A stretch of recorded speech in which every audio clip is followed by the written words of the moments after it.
नमस्कार दोस्तों। बड़े ही शॉर्ट नोटिस पे मैं ये लाइव फेसबुक लाइव कर रहा हूँ और जब से मैं सोशल मीडिया पर हूँ ये मैं अपनी लाइफ में पहली बार फेसबुक लाइव कर रहा हूँ।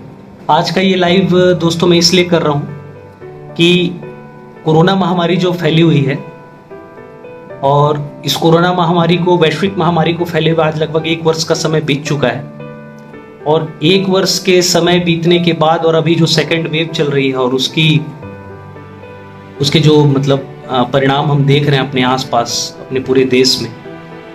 ओवर 190 कंट्रीज जो हैं वहाँ तक कोरोना फैल चुका है और ये सेकेंड वेव में तो जो डेथ रेट है वो काफ़ी ज़्यादा है और साल भर की मशक्क़त के बाद, कड़ी मेहनत के बाद हमारे देश के वैज्ञानिकों ने और अंतर्राष्ट्रीय स्तर पर वैज्ञानिकों ने इसके टीके की खोज की और कई टीके आज बाजार में उपलब्ध हैं और टीकाकरण का कार्यक्रम भी 16 जनवरी से हमारे यहाँ भारत में स्टार्ट है।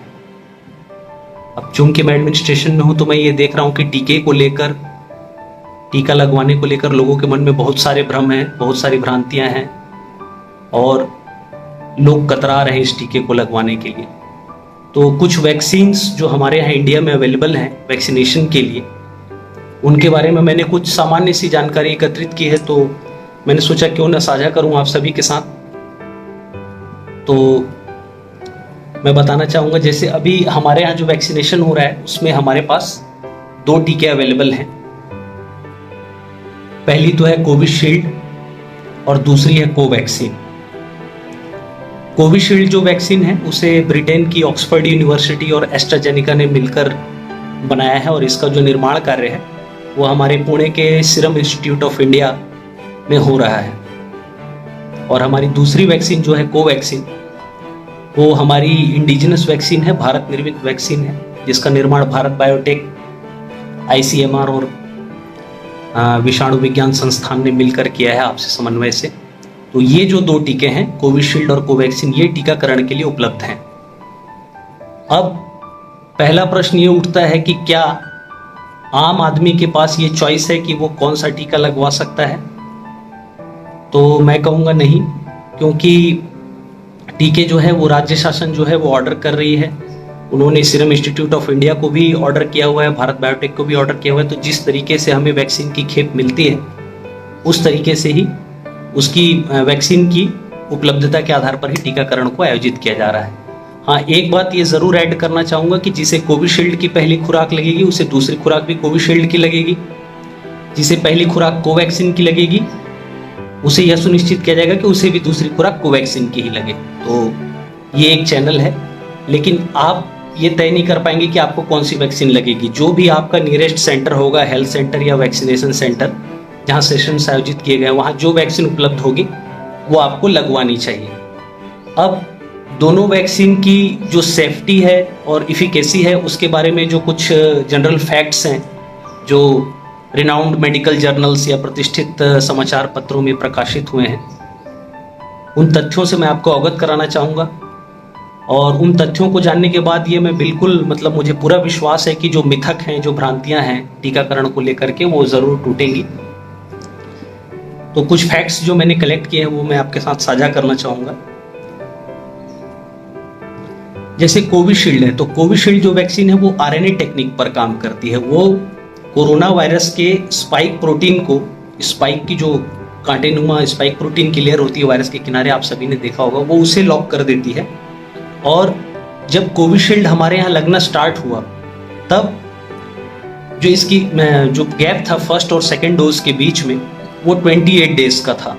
तो जितने भी फ्रंटलाइन वर्कर्स हैं या हेल्थ वर्कर्स हैं सबको कोविशील्ड लगाई गई और जो 28 डेज के अंतराल पे लगाई गई। लेकिन बाद में कोविशील्ड को लेकर ये आया गाइडलाइन शासन की तरफ से कि 42 डेज 42 दिनों से लेकर के 56 दिनों के बीच अगर ये लगाई जाती है तो जो इस वैक्सीन की इफिकेसी है, जो दक्षता है काम करने की, वो जो है 80% तक होगी, 80% तक। और अगर ये 28 डेज में लगाई गई तो इसकी एफिकेसी, इसकी दक्षता जो है वो 55 से 60% होगी। तो जो शुरुआती दौर में टीके लगे कोविशील्ड के वो 28 डेज पर लग रहे थे। मैंने भी जो दोनों डोज ली है वो कोविशील्ड की ली है और इन दोनों डोज में मैंने 28 डेज का गैप रखा, क्योंकि उस टाइम तक जो गाइडलाइन थी वो 28 डेज की थी। लेकिन अगर कोविशील्ड की 2 डोज जो लेटेस्ट गाइडलाइंस है, अगर वो 42 टू 56 डेज पर लगती हैं तो इसकी इफिकेसी 80% से 85% के बीच होती है। अब हम आ जाते हैं दूसरी वैक्सीन, हमारे देश में निर्मित जो वैक्सीन है कोवैक्सीन। कोवैक्सीन का निर्माण जैसे मैंने आपको बताया पहले भारत बायोटेक और ICMR के द्वारा संयुक्त रूप से किया गया है। और कोवैक्सीन की जो इफिकेसी है वो 80 टू 85% आती है, उसकी जो दक्षता है, यदि वो 28 डेज में लगाई जाए।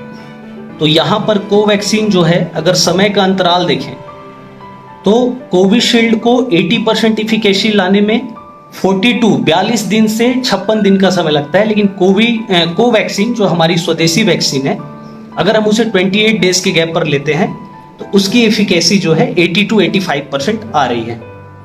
और अभी आपने हाल में समाचारों में पढ़ा होगा कि अमेरिका के जो स्वास्थ्य सचिव हैं एंथनी फाउजी, उन्होंने भी यह एश्योर्ड किया कोवैक्सीन को लेकर के कि कोवैक्सीन जो हमारी भारत निर्मित स्वदेशी वैक्सीन है वो डबल ट्रिपल म्यूटेंट पर भी असरकारक है। तो कोविशील्ड हो या कोवैक्सीन हो, दोनों की जो इफिकेसी है, दक्षता है कोरोना से लड़ने में, वो बिल्कुल दोनों वैक्सीन सक्षम हैं। और तीसरी वैक्सीन जो हमारी भारत सरकार ने जिसे मंजूरी दी है वो है स्पुतनिक V या स्पुतनिक 5 जिसे हम कहेंगे। इसकी इफिकेसी जो है वो 91% है, 91 टू 92% के आसपास इसकी इफिकेसी है। और फर्स्ट डोज और सेकेंड डोज के बीच जो गैप होगा वो 21 डेज का होगा, 21 दिनों का। मतलब कोवैक्सीन की जो 2 डोज का अंतराल है 28 डेज का, उससे भी कम में स्पुतनिक 5 की दोनों डोज लगेंगी। और स्पुतनिक 5 की क्या विशेषता है? स्पुतनिक 5 की विशेषता है कि इसमें अलग अलग कोरोना के वायरस को, इनएक्टिवेटेड वायरस को कमजोर करके आपको इंजेक्ट किया जाएगा। और इसके जो परिणाम आए हैं वो काफ़ी बेहतर हैं। तो अभी स्पुतनिक 5 का जो निर्माण है हमारे यहाँ डॉक्टर रेड्डीज की लेबोरेटरी कर रही है, तो उसका अभी वो उन टीकों की उपलब्धता भी हो नहीं पाई है। अभी जो टीकाकरण केंद्रों में आपको वैक्सीन मिलेगी वो या तो कोविशील्ड मिलेगी या कोवैक्सीन मिलेगी। और जो और एक टीका चर्चा में है जो अमेरिका में लगाया जा रहा है बड़े पैमाने पर, फाइजर की जो वैक्सीन है उसकी इफिकेसी 95% है, जो रिजल्ट्स आए हैं सामने उसके ट्रायल्स और टेस्टिंग में। लेकिन उसके लिए जो सबसे आवश्यक शर्त है वो ये है कि उसमें -70 डिग्री का टेम्परेचर मेंटेन करना पड़ेगा, जो कि वैसी कोल्ड चेन हमारे यहाँ इंडिया में भी पॉसिबल नहीं है। तो ये तो हो गई वैक्सीन की कुछ सामान्य डिटेल्स। अब जो डाउट्स हैं वैक्सीन को लेकर के, उस पर मैं यही कहना चाहूँगा कि जो भी वैक्सीन हैं, जो 2 वैक्सीन अभी लग रही हैं और तीसरी जो आएगी, तीनों वैक्सीन सेफ हैं। और जो साइड इफ़ेक्ट्स होते हैं, जैसे मैंने जब वैक्सीन की डोज ली थी तो मुझे हल्का सा एकदम माइल्ड फीवर आया था, और जिस जगह पे टीका लगा था वहाँ पे हल्का सा दर्द था। और मेरे नोन में जितने लोग हैं उन्होंने कोई ऐसी चीज़ रिपोर्ट नहीं की। लोगों की जो भ्रांतियाँ हैं, मैं फील्ड में जाता हूँ तो लोगों से बात करता हूँ तो ये कि भाई टीका लगाएंगे तो हमारी डेथ हो जाएगी, साल भर बाद हमें कुछ हो जाएगा, इम्पोटेंसी आ जाएगी, तरह तरह की बातें लोग कर रहे हैं, जबकि ऐसी कोई बात नहीं है। तीनों वैक्सीन की जो इफिकेसी है वो प्रमाणित है। वैज्ञानिकों ने कई लोगों पर, अलग अलग समूह के लोगों पर, अलग अलग एज ग्रुप के लोगों पर ट्रायल्स किए हैं, उसकी टेस्टिंग की है। उसके बाद हमारे यहाँ DGCI जो इसको अप्रूवल देती है, उस संस्था ने अप्रूवल दिया। उसके बाद ही ये वैक्सीन्स एक चरणबद्ध तरीके से पर्याप्त परीक्षण के उपरांत उपलब्ध हुई हैं। और टीकाकरण के विषय में कोई भ्रांति पालना या कोई भ्रम फैलाना, मैं कहूँगा विज्ञान और उन वैज्ञानिकों के प्रति एक अनादर होगा जिन्होंने एक बड़ी मेहनत से और बड़े समर्पण भाव से इसे विकसित किया है।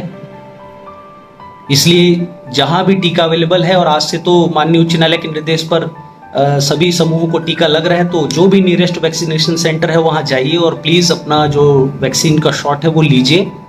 और अपने परिवार के लोगों में एक प्रोटेक्टिव लेयर क्रिएट कीजिए, ताकि आप जो है, जो जैसे कि बातें चल रही कि 3rd वेव भी आ सकती है, तो उससे आप बच सकें। ये बात भी सच है कि वैक्सीन की दोनों डोज लगने के बाद भी कोरोना संक्रमण हुआ है, लेकिन उसका भी एक आंकड़ा मैं आपसे साझा करना चाहूँगा कि 17 लाख लोगों को जो टीके लगे उसमें से 6,000 लोगों को, लगभग 6,000 लोगों को कोरोना हुआ दोनों शॉट लेने के बाद, जो कि एकदम निग्लिजिबल है। अब कुछ लोग बोलते हैं कि डॉक्टर्स ने भी लिया दोनों डोज और उन्हें भी, तो भाई डॉक्टर्स और हम में फर्क है। डॉक्टर्स दिन रात सुबह शाम कोरोना पेशेंट्स के बीच में रह रहे हैं, उनके आसपास के एनवायरनमेंट और हमारे एनवायरनमेंट में काफी अंतर है। और एक और फैक्ट मैं आपको बताना चाहूंगा कि जब हम वैक्सीन का डोज लेते हैं तो डोज लगने के 2 to 3 वीक्स, ऐसा सारे मेडिकल एक्सपर्ट्स कहते हैं कि 2 to 3 वीक्स इम्यून सप्रेशन होता है, हमारी इम्यूनिटी कमजोर होती है, क्योंकि उस दौरान हमारे शरीर में एंटीबॉडीज बन रही होती है। तो टीका लगाने के बाद भी हमें एक निश्चित समय तक पर्याप्त सावधानी बरतनी है, मास्क लगाना है, और अभी तो जैसी लहर चल रही है हमें डबल मास्क लगाना चाहिए, हैंड वॉश करते रहिए, किसी क्लोज्ड स्पेस में मत जाइए, बंद जगह पर, भीड़ भाड़ वाली जगहों पर मत जाइए, फिजिकल डिस्टेंसिंग रखिए, बार बार हाथ धोते रहिए, और जितने सतर्कता के बचाव के उपाय जो भी आपको गवर्नमेंट की साइट से या आधिकारिक चैनल से आपको प्राप्त हो, उन सारे सुरक्षा उपायों का अनुपालन कीजिए, अच्छे से पालन कीजिए, खुद अपने आप को जागरूक रखिए, परिवार वालों को जागरूक रखिए, और साथ में आपके जो मित्र सखा हैं सबको बताइए कि भाई कैसे हमें अवेयर रहना है टीका लगाने के बाद भी। तो ये सारी चीज़ें थी दोस्तों जो मुझे शेयर करनी थी। मुझे ऐसा लग रहा था कि मैं कैसे बताऊं, तो फेसबुक लाइव मुझे लगा कि एक अच्छा ऑप्शन हो सकता है कि ये सारे फैक्ट्स एंड फिगर्स मैं आपसे साझा करूं, ताकि आपके माध्यम से और इस फेसबुक के माध्यम से ज़्यादा लोगों तक ये बात पहुंचे। और अगर आपके कुछ और भी प्रश्न होंगे या डाउट्स होंगे तो आप कमेंट्स करेंगे और मैं उनका रिप्लाई करूंगा। होप किसी ने तो कमेंट करके बताया नहीं, लेकिन मुझे ऐसा लगता है कि फेसबुक लाइव से मेरी ये बात कन्वे हो गई होगी सभी तक। सो थैंक यू, नमस्कार।